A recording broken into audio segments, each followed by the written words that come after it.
Kuna hofu ya vita ya Marekani na Iran ambayo inaendelea kutikisa huko Mashariki ya Kati. Drone ya upelelezi ya Iran yakamilisha kazi yake kwa mafanikio katika maji ya kimataifa. Drone ya doria na intelijensia ya vikosi vya ulinzi vya Iran imefanikiwa kukamilisha kwa mafanikio operesheni yake katika maji ya kimataifa, huku ripoti zikiarifu kuwa askari wa Marekani wameitungua ndege moja isiyo na rubani sawa na hiyo. Shirika la habari la Fars limeeleza kuwa kazi ya msingi ya ndege zisizo na rubani za aina hiyo ni kufuatilia harakati zote za kijeshi katika maeneo ya karibu na Jamhuri ya Kiislamu, na kuongeza kuwa data kutoka kwenye ndege hizo hupitishwa na kupokelewa na vituo vya ardhini kwa wakati sahihi.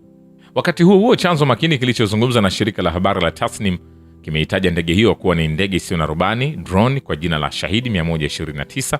Chanzo hicho makini kimeeleza haya baada ya ripoti kutoka vyombo vya habari vya lugha ya Kiingereza kudai kuwa ndege ya kivita ya Marekani imeitungua drone ya Iran kutoka kwenye meli ya kubeba ndege ya USS Abraham Lincoln. Chanzo hicho kimeongeza kuwa drone ya Shahidi 129 ilikuwa ikitekeleza operesheni yake ya kawaida na ya kisheria intelijensia, ufuatiliaji na kupiga picha katika maji ya kimataifa. Huu ni utaratibu wa kawaida na halali. Chanzo hicho makini kimeendelea kueleza kuwa mawasiliano hata hivyo baadaye yalipotea na uchunguzi unaendelea ili kubaini sababu ya kukatwa mawasiliano, na maelezo zaidi yatatolewa mara tu baada ya kukamilika uchunguzi. Jumanne, CENTCOM ilitangaza kwenye taarifa yake kuwa ilishambulia ndege isiyo na rubani ya Iran ili kuwalinda wanajeshi wake. Taarifa hiyo ilidai kuwa CENTCOM haina nia ya kushadidisha mivutano na kwamba ilifanya hivyo eti kwa ajili ya kujilinda. Matukio haya yanaripotiwa huku Marekani ikiwa imejimarisha kijeshi kwenye eneo la Asia Magharibi, ikiwemo katika Ghuba ya Uajemi, sanjari na vitisho vya mara kwa mara vilivyotolewa na Rais Donald Trump vya kuanzisha uchokozi mpya wa kijeshi dhidi ya Iran. Jumapili iliyopita, kiongozi mwadhamu wa mapinduzi ya Kiislamu Ayatollah Said Ali Khamenei alionya kwamba vita vya kikanda vitazuka iwapo Marekani itathubutu kushambulia ardhi ya Iran. Zipo juhudi za kidiplomasia ambazo zinaendelea kuzuia mzozo mpana Mashariki ya Kati. Saudi Arabia, mataifa ya Ghuba na Israeli wao wameweka mbele maslahi yao, wakati mvutano kati ya Marekani na Iran ukiendelea kuongezeka. Katika wiki iliyopita, hali ya wasiwasi kuhusu uwezekano wa Marekani kuchukua hatua za kijeshi dhidi ya Iran iliendelea kuathiri maamuzi ya kimkakati kwenye eneo lote, na Saudi Arabia na Umoja wa Falme za Kiarabu, washirika wa karibu wa Marekani ambao pia wana mahusiano na Teheran, zilisema hazinge ruhusu anga zao kutumiwa kwa shambulio lolote bila kujali linatoka wapi. Waziri wa mambo ya nje wa Misri Badri Abdelat, ambaye nchi yake imeanza kurejesha mahusiano na Iran lakini bado haijafikia ngazi kamili ya kidiplomasia, alizungumza na mwenzake wa Iran Abbas Araghchi pamoja na mjumbe wa Marekani kwa Mashariki ya Kati Steve ili kufanya kazi kuelekea kupatikana kwa utulivu kwa lengo la kuepusha eneo hilo kutumbukia katika mzunguko mpya wa misukosuko. Na wakati huo manuari ya kivita Marekani ambayo inatumia nishati ya nyuklia USS Abraham Lincoln pamoja na takriban meli 10 za kivita zenye makombora ya kuongozwa zenye uwezo wa kushambulia kutoka baharini ziliweza kufika kwenye eneo hilo, kwa mujibu wa tovuti ya ufuatiliaji wa usafirishaji wa majini Marine Traffic.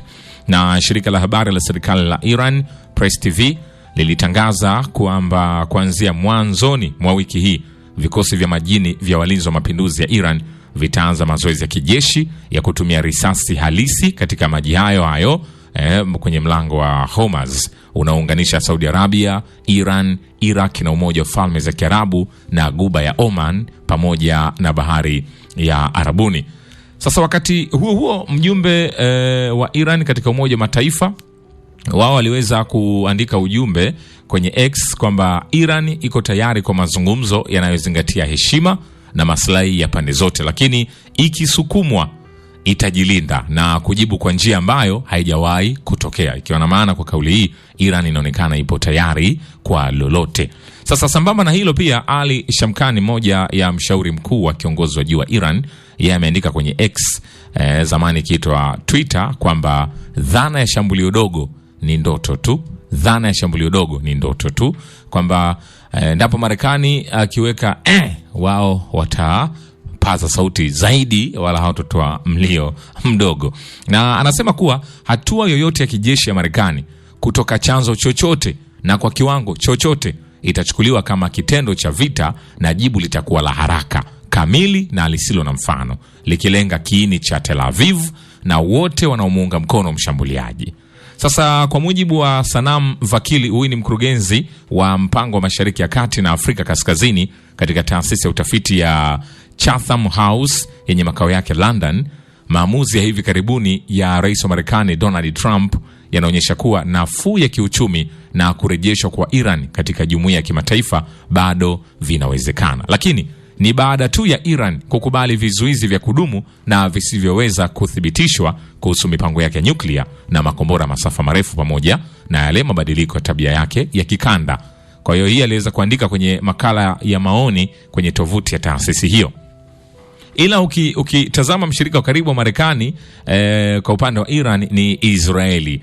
Israeli yeye bado inaendelea kujiimarisha kwenye ulinzi, huku akiendelea kupambana kuhakikisha anapata eneo lile la Gaza, ambapo kule alikuwa anapambana vita na vikundi vya mukawama ikiongozwa na kikundi cha Hamas. Kwa hiyo ukitazama mvutano huu kati ya Marekani na Iran unaendelea kuongezeka tangu Iran ilipoanza swala zima la kujilinda, hasa kwa kile ambacho kilitokea, maandamano makali ambayo yalitokea mwezi Disemba mwaka 2025, maandamano ambayo yalipelekea Iran kuweza kuzima mtandao nchi nzima ili kuweza kupambana na watu wa ndani, ambapo Iran baadaye alikuja kuibuka na kutoa taarifa kwamba wako vikundi vya watu ambao walikuwa wametumwa ndani ya Iran, ambao hao watu walikuwa ni mashushushu wa Israeli na Marekani, ambao lengo lao lilikuwa kwenye yale maandamano yaliyofanyika ya kawaida, lengo lao lilikuwa ni kuongeza ukali, ambapo waliachia na video Iran zikiwa zinaonyesha wale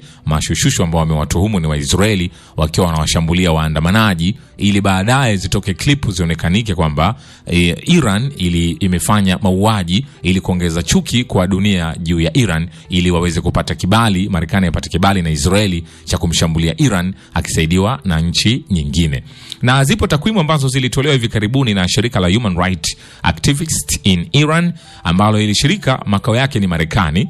Shirika hili limesema kwamba kwenye maandamano yaliyotokea hivi karibuni pale nchini Iran yaliyopelekea taifa la Iran chini ya kiongozi wao mkuu Ayatollah Ali Khamenei kuzima mtandao, yalisababisha vifo 6479 ambavyo viliweza kuthibitishwa, vikiwemo waandamanaji 692 na watoto 118. Hiyo ilikuwa ni hadi Ijumaa usiku Januari 30, 2026. Zaidi ya watu 42450 pia inadaiwa waliweza kukamatwa. Shirika hilo lilisema japo Iran wao wanasema takwimu hizo hawazifahamu, ni za uongo kwa sababu zinaonekana kuegemea upande wa Marekani. Sasa kwa mujibu wa kiongozi mkuu wa Iran Al Khamenei, maadui wakuu wa nchi hiyo Marekani na Israeli ndio wanaohusika na machafuko hayo. Kwa Israeli, shambulio lolote la Marekani linaweza kusababisha Iran kulipiza kisasi kwa kushambulia ardhi yake, anaeleza Pauline Rabi, moja ya wataalamu pia masuala ya sayansi ya siasa kwenye taasisi ya Middle East Minds yenye makao yake mjini Berlin. Na kwa kuzingatia uchaguzi ujao nchini Israeli, serikali ya Israeli inaunga mkono wito wa sasa wa kujizuia kufanya chochote ili kuhakikisha basi amani inakuwepo. Baada ya shambulio la Hamas dhidi ya Israeli tarehe 7 Oktoba mwaka 2023, vita vya miaka miwili huko Gaza na vita vya siku 12 mwezi Juni 2025 kati ya Israeli na Iran, ambavyo vilishuhudia Marekani ikishambulia vituo vya nyuklia ndani ya Iran, Israeli bado haijaweza kujenga upya kikamilifu mifumo yake ya ulinzi. Kwa hiyo Israeli kuna namna hataki Marekani aingie kwenye vita na Iran, kwa sababu inaonekana bado hajawa sawa. Manake Iran, kwa taarifa ambazo zipo, taarifa hizo zinaonyesha kwamba Iran ana makombora ya kupiga moja kwa moja ndani ya taifa la Marekani, kupiga moja kwa moja kwenye maeneo yote yanayotaka ndani ya Israeli. Kwa hiyo inamfanya Israeli, kwa sababu bado hajawa na details za kutosha, kupatwa na hofu zaidi. Wachambuzi wa masuala mbalimbali ya kisiasa ya Israeli kupitia shirika la ufuatiliaji la mgogoro la International Crisis Group wanathibitisha kwamba makombora ya kuzuia mashambulizi hayajajazwa kwa kiwango cha kutosha na Israeli. Kwa hiyo Israeli anaonekana kwa mwanzo huu kuwa mtupu kidogo. Kwa miaka mingi, waziri mkuu wa Israeli Benjamin Netanyahu amekuwa akionya kuhusu tishio la silaha za nyuklia za Iran. Japo Iran hajathibitisha kama na silaha za nyuklia, lakini Israeli anamtuhumu yuko nazo, na Israeli pia anatuhumiwa na Iran kwamba ana silaha za nyuklia, na Israeli naye hajathibitisha kwamba yuko nazo. Kwa hiyo kumekuwa na milolongo ya hapa na pale juu ya vita hivyo, lakini wasiwasi huu wote wa kikanda unachochewa zaidi na ukweli kwamba mazungumzo kuhusu makubaliano mapya ya nyuklia kati ya Washington na Teheran yamekwama. Siku ya Jumatano, Rais wa Marekani Donald Trump aliandika kwenye jukwaa lake la Trust Social kwamba anatarajia Iran kuja mezani haraka kujadiliana kuhusu makubaliano ya haki na ya usawa bila silaha za nyuklia yanayofaa kwa pande zote, akiongeza kuwa muda unaisha na suala hili ni la dharura sana, na hadi sasa bado haijulikani makubaliano kama hayo yangekuwa na vipengele gani. Kwa hiyo hoja za awali za mazungumzo zilijumuisha kuizuia Iran kurutubisha urani kwa kujitegemea na kupunguza uzalishaji wa makombora ya masafa marefu ya ballistic. Lakini pia wasiwasi ni kwamba makombora hayo yanaweza kutolewa kwa makundi ya silaha ambayo yanaungwa mkono na Iran, ambayo yanatajwa kwa upana kama mashirika ya kigaidi nchini Iraq, Lebanon, Yemen na Gaza. Na Iran imekuwa ikisisitiza mara kwa mara kuwa mpango wake wa nyuklia ni wa kiraia. Hata hivyo, viwango vya urutubishaji vinaashiria vinginevyo kulingana na ripoti kadhaa rasmi. Kwa hiyo yote kwa yote haya ambayo yanaendelea, mgogoro huu uliopo kwa sasa kurushiana maneno kati ya Marekani, Iran na Israeli, ni mgogoro ambao unalenga kuilinda Israeli dhidi ya Iran kwa upande wa Marekani, na mgogoro ambao unalenga kuweka heshima kwa Marekani dhidi ya Iran, na mgogoro ambao unalenga kuifanya Iran kuendelea kuwa chini.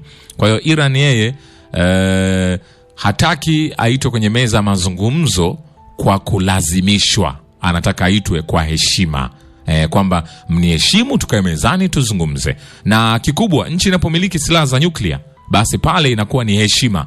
Unajua kwenye mataifa tu ya Afrika ndio kuna swala zima la kujivunia kufanya maendeleo haya, sijui tumejenga barabara, tumejenga shule, tumejenga zanati, mambo ya afya nini, kwa sababu ya level ya nchi za Kiafrika. Lakini nchi za wenzetu washavuka hiyo. Sasa hivi wanajivunia, yani nchi nzima inasherekea kukamilisha kombora la masafa marefu, nchi inasherekea kupandisha satellite, nchi inasherekea kutengeneza kombora la nyuklia. Wamefikia kwenye hatua hiyo ya teknolojia, wanapambana kwenye kuweka heshima.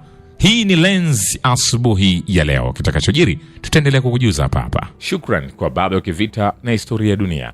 Mimi ni Richard Shio, The Rich Voice. Ni follow Instagram na TikTok kama Rich Voice Official. Asante.